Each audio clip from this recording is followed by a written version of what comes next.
Mamuktada Mayamutaram Oxeri, Loina Channel Sina, Nasi Semzil videos, Masizu Haki subscriber, Nupi Loktagi, Amagi, Makotki, Markizu Maying, Bihabirapagi Matungina, Markis video ina, Sembio Habire, Aduna video ina, Markizu Kudoltam, get out Japanese, Loina, Igi subscriber, Amadagi viewers sing na, Hoki Maying Bining Busing Habatare, Mayam, Angonda, Pau Pobiro Pusindo, Adugi. Mathang manau nai na dum hojik se dum PDF file dum thajari habi tare ayamba aduga dawana video oina sembio harakpuduna akhana bakhara moi khara lokhachabani aduga PDF file da mayam thabir pasing do adugi result do khara tapthabu jawe baramde mi do yam jalakpanina aina matam pi khibaduga matam se kitang amonda kitang kana taw bai tare habidi thabak to yamak panina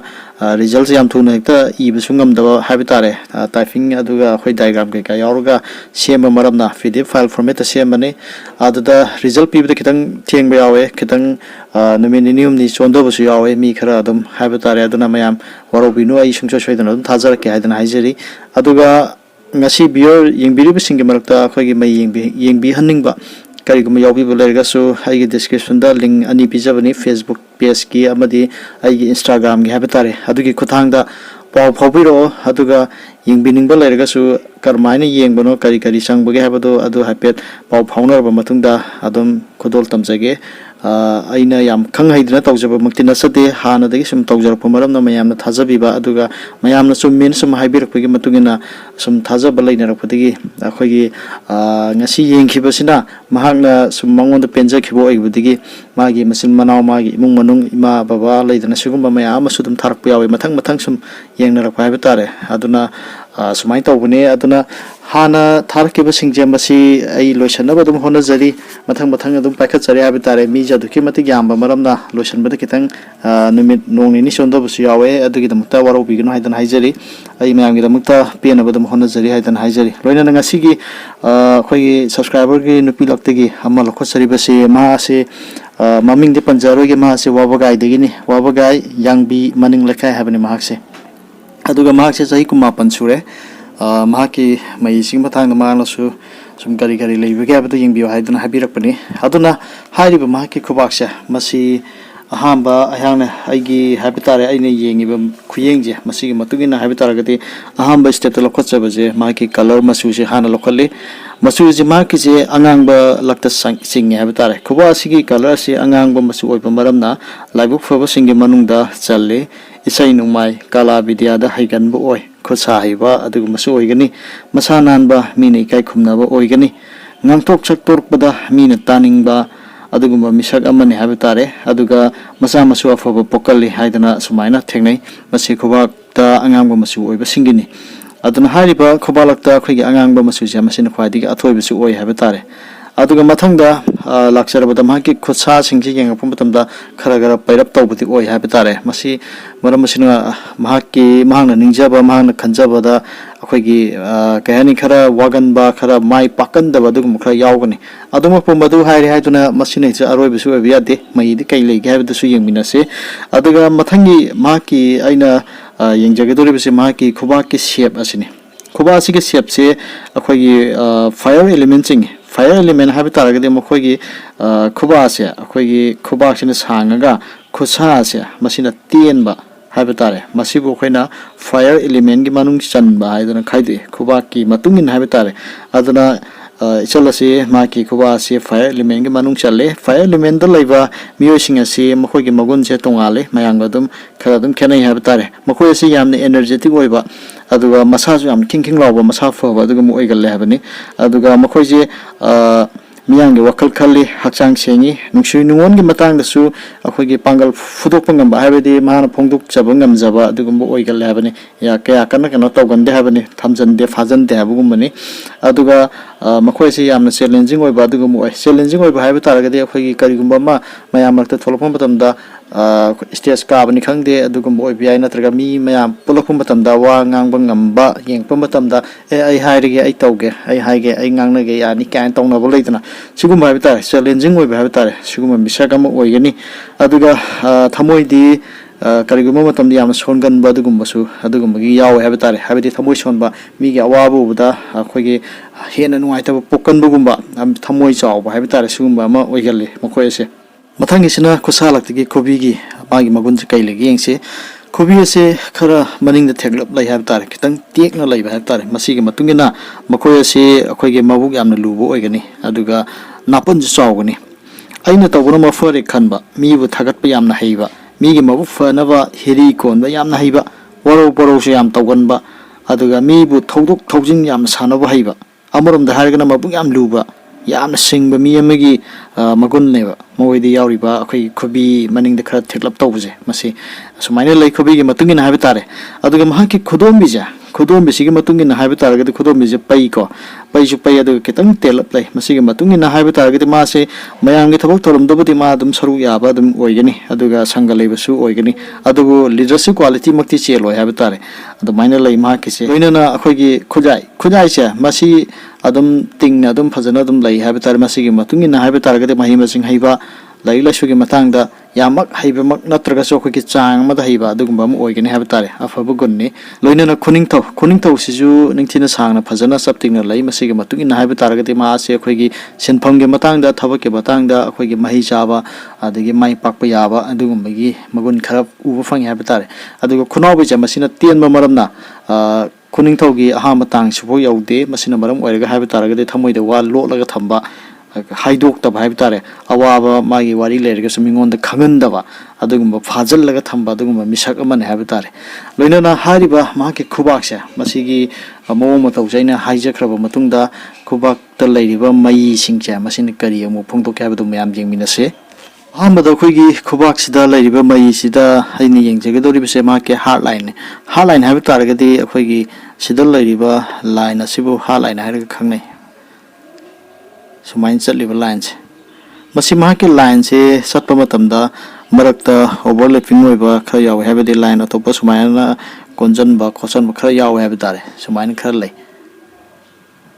खरा लै अदुगा मरक्ता अफैबा कया अमनसु दुम चिंगजनबा खरा थेंगनै हाब तारे सुमाइन खरा कक्पनि खंगदे खरा लै हाब तारे मसीगी मतुंगिना हाब तारगदि महासे अखोयगी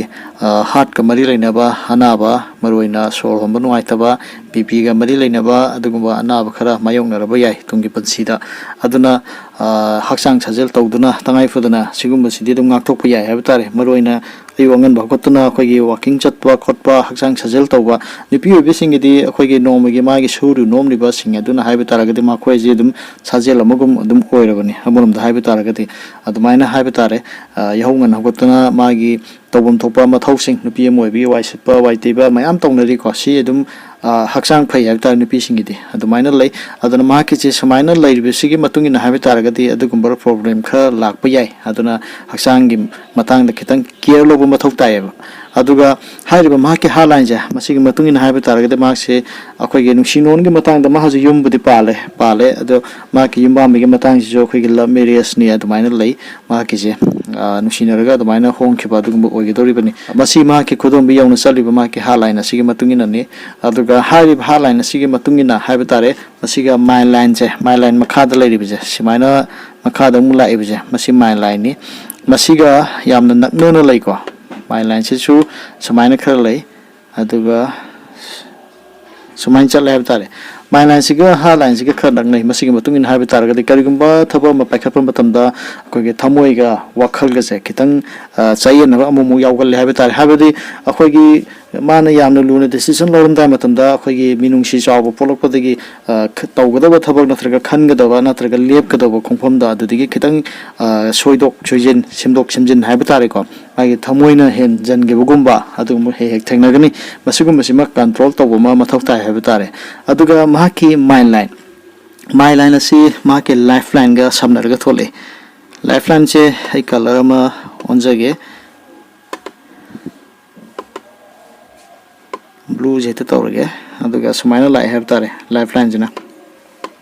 क्या कना सांगना लैबो ओइदे सुमाइन लै माइ लाइन असिगा अखोयगे लाइफ लाइन जिगा समनरगा थोले नाकंदगी को सुमाइन समनर थोलपजे समनर थोलक्तबा कया अमसु आवैबा अदुगा समनर थोलप सिंगी ओइनदी मखोय असि अखोयगे इमुंग मनुंग मरी फबा सिलिनाव मरु मपांग संग लैबा हाब तारे इमुंग मनुंग हाब तारे मरु ओइना अखोय इमा इपा सिलिनाव सिंगजे अखोयगे मरी फबा नुसिनबा अमगा मतेंग पांगनबा नत्रगना माकी इमुंग मनुंगी थौदोक नत्रगा इमुंग मनुंगी अवात अपादा महाक सरुक याबा अदुगुंबा मिसग अमने हाब तारे मा आसे चलसे अदुना मसी मांगना युम पांद्रिका ममांग देशो दुम ओइगने अदुग मांगना युम पालाबा मतुंग दसु महाक लेमिनारिबा महाकी पार्टनर अदुग महाकी मसा मसु सिंगी ओइनदि मासी यामना फबा मयाम दुगी यामना अफबा कानाबा अदुगुम मिसग अमने हाबतार हाबदि इमुंग मनुंग याम खंजबा मिसग अमनेबा अदुगा महाकी माइन लाइन से मसी अहांबा कनो ओइना लेरमबा मतुंगदा सुमाइना फजना लाअमबा मतुंगदा सुमाइना थेक्थगी को साइन कुमदगी हाबतार मसीगी मतुंग इन हाबतार गदे मासे अहांबदि महाकी तुंगी महाकी फिशरगी याम खंजरंबा अखोगी मतिक मथौना हाबतार समना हाबदा अखोगी इचंग थौरंबा सिंग असे खितंग सोंदगीबा खितंग लैथगीबा हाबतार को अखोगी युम पालाबा मतुंगदा मा खंगन हनगिबगुंबा अदुगुंबा मा हाबतार अदुमाइन उबु फंगे अदुगा महाकी माइन लाइन से मसीगी मतुंग इन हाबतार गदे मासे इसै नोमाइ कला विद्या अदुगा खुदसा हाइबा तोंगामा महाकी केनो खरा टेलेंट खरा दम लैगनी हाबतार मा पैसा तानगे हाइतार सु मखुम सागी मतुंगिना माना तानबा याबा समना हाबदा फी साबनी खंगदे नत्रगा मा कोन तौबनी खंगदे सुगुंबा लैदना नुपीगी अदुगुम चानाबा सिंफमदा मा अदुम पैसा नुजा खरा अदुम तानबदो अदुम यागनी हाबतार महाकी ओइना अदुगा लोइनाना lifeline अइन ब्लूना ngasai singkibudani lifeline se kitang telop lai aduga kitang khubirom da khara hena su naksan bo oi habitare masigi matung in habitare gadi akhoi ma se pansi da bode ayeda panje khara de dum thengna gani akhoi miyobe se wanungai pulga adum lei ba tan habitare ayeda panje sumaina la iba lines faina la iba singa sibo khoina ayeda panoina longna bani khara lei yam kana lei bana te mami yam seng bana te habitare adubu si lei haiduna su yamna thoina warning leite maramdi ma kyoina lifeline manung da line khara ubo fangeba masi akoina support line natragana engines line sariga khangnaba line duni masi gi matungina habitar gadi mangonda thengnar kadaba ayarapan adugumba khodong thiba leidana sigum kya adigi ngak thokpa adugum oigani habitare karigum tanda mahana paisa nung sagi ma sel thumge matangda awat pa leiraga su magi adugumba sel gi tangai fudaba darka lebadu mingondi lobom ni khangde mahbu mateng pangbinaba mi ni khangde adum tholokpa ni khangde adugum khara oigeni aduga mahaki oina support tobiba se maroina mahaki leminari ba magi husband jamasina su oigeni habitare maroina aduga tangai fadana mahana kanagu mamada mahaki mateng ni ruba matanda mateng de dum phangani habitare mahaki oina sumai lai aduga lifeline je maroina sahi kano se nifuga manga yankhai saiwai se sidagi mami je samda gare habitare chatti challe aduga mami samaga ping lei khiba habitare aduna maram oirga khoi haksang da kariguma problem khra lakpadi haksang sondabni khangde adumaina khra leibi yai asini maru oiri se aduna haksang sajel yam tangai fodi haiduna thamjai khibudoni loilana mathang ase mahaki khubak ki mayai digi sumaina chumna kari ba line je masi khoina fail line har khangnei ba sumai lep khre aduga sumaina amasu lai ko sumaina masale sumain challe aduga sumain tawga dum khuyai de sumain kai gi yamna phai habitare magi fail line sigi matungina habitare ge fail line se akhoi gi live ki mai habidone masi akhoi gi punsida mahak na tawjuruba thabak thoromda mahaki adum lak khara leiba aduguma su oigani aduga maroina lak hai taraga su mahaki oinadi honaraga nuai haiba aduguma khubang ni aduna mahaki khubak se masigi matungina akhoi gi laiba line se masi kenorom de lai som de lai ko akhoi gi som khutna cheklom de lai habitare masigi matungina habitare ge de ma se akhoi gi mapalam da satpa mapalam da leiba mapalam ga mari leina ba tabok thorom tawbada chana ba aduguma su oi masi mahana mapalam da leitraga su chatraga su mahana yum leina akhoi mapalam gambari leina ba thabok thorom tawba isam samna harabada online earning gumba leidana sigumba import export gumba sigumba dum tawba chana gani aduga business to bomatam da akhoi karba to bomatam da mapandi ge por lorga sumaina somda thadoppu guma siju dum import export ka chamane ba ko sigumba se dum chana gani habitare ma ke oina masi ma ke sumaina feline la ba matam da somda su sumaina line khara lakpa lei ko masi chamane habitare mai for the sumaina lei bise adumaina pinai aduna hairi bise ma se business to buda akhoi gi mapalam ga mari leina ba adugum da khara चानाबो ओइ हाबतारे अमना अखोगी मयामना हे पामजबा येंगनिंगबा खंगनिंगबा मा हाबतारे गदे अखोगी खुबांग मै येंगबा मतमदा अखोगी पुंसीसिदा आइसिबो थबक तौगदरा government job तौ फंगदरा सिनि मरोइदिसे मयाम येंगनिंगबा हाबतारे government job से मयामना याम target तौजै अदुना माके ओइनसु मार्क्सि करि लैबिगे हाबि मतंगदा सुमा थमजगे मदु अखोइना अदुगुमा थबकि Matang government job कुम येंगफु मतंगदे सुमाइना लैबा line अमा थेंगनगनि खुनिंग तौ मखादा मसी माके ओइना दि खितंग तेलप लैको मसी अदुगा अतोप लाइन खरा मन कै सुमाइना खरा सुम कए हाइबा तारे को सुमाइना खरा कक्पा थेंगनै मसिगी मतुंगिना हाइबा तारगदि महासी गवर्नमेंट जॉब की मयिदि लै अदुमकपु पुंसीदा अखोगी थबा अमा तानरगसु गवर्नमेंट जॉब की तानरगसु हेता लाइन फंगबो ओइदबा हाइबा तारे खरा वाबा अदुगुम अमा ओइगने हाइबा तारे तानाबदा खरा वाबा हाइबा तारे अखोगी सेल थुंगी मतंगनि खंगदे को अदुगी संगगी मतंगनि खंगदे अदुगुमदा खितंग मोंदा अयर पन्नि खंगदे खरा थेंगनबा या हाइबा तारे गवर्नमेंट जॉब की मतंगसे अदुना थबक की मतंगजे अइना सुमाइ हाइबा तारगसु अखोगी थबक फंगरोइद्रा हाइबा नत्ते हाइबदी होनब कनबा खांग कनबा मथौ तागने हाइबनि मा के ओइना अदुगा अखोगी थबक से ट्राई तौरगसु हेक हाम हेक थाबदगे हेक माइ पाकपद अदुमक्ति ओइरोय हाइबनि मई सिगे मतुंगिना अदुगा हारिबा मा की मई से सिगे मतुंगिना हाइबा तारगदि मा से प्राइवेट जॉब तदि चानाबदि दुम लैगने हाइबा तारे सुमाइना लै अदुगा अयपन खरा थेंगनेबसिदि अखोय मियोबि हौना सानि अदुगा कनागुम खरदि लाइबक फबा हाइबा तारे अदुगी इमुंग मनुंग फबा हाइगद्रा अखोयगी मरी फबा हाइबा तारे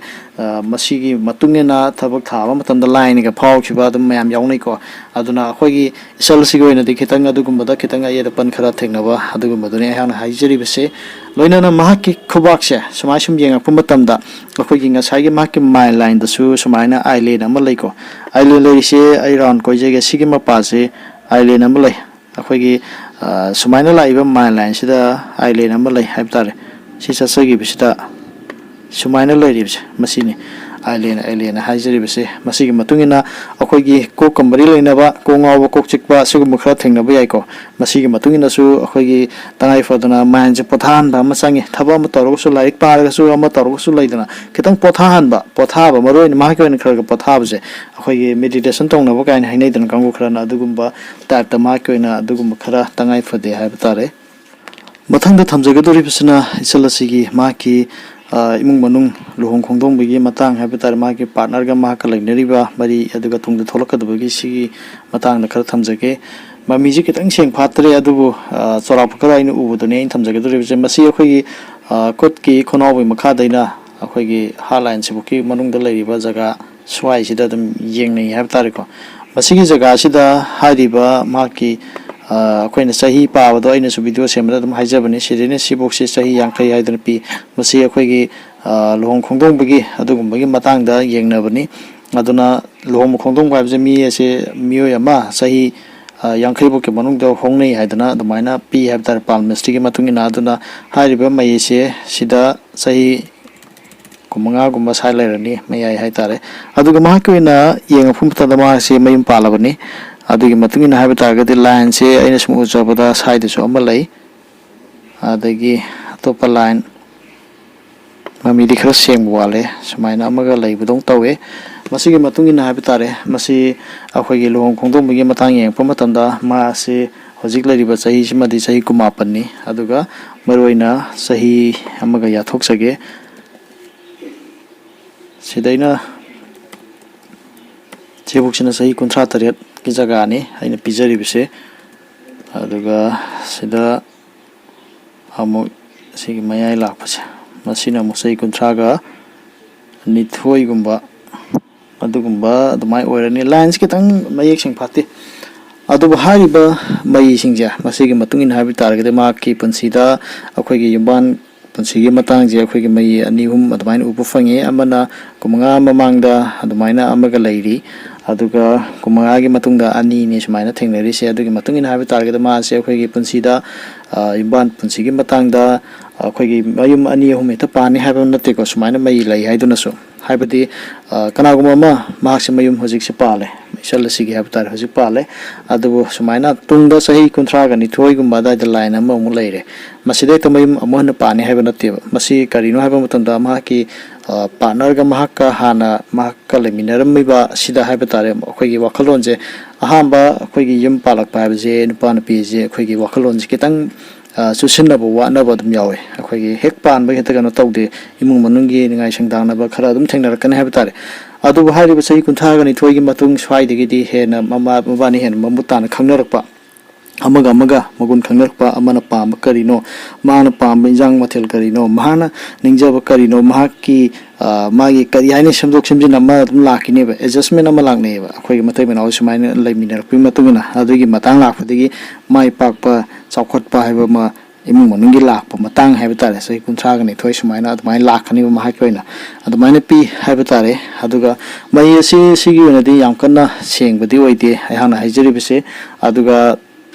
tasengam ke haiba taragadi sumaina lariba mai sigi matungina sumaina pinai aduga haiba se kaigina mutamda ahamba laikhiba mai ja masina karigumba marakta tatlaba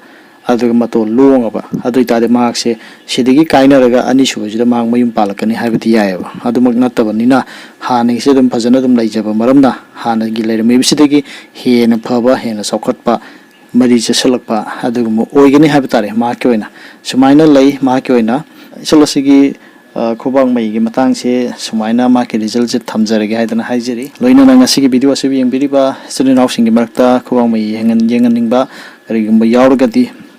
pau phobiro madusu aigi video asige description da link bijabane haidana haijari madugi kuthang de pau phobiro haidana haijari ngasi goinadi matang swaida video asi loisinjarage kangle pai mana yai fare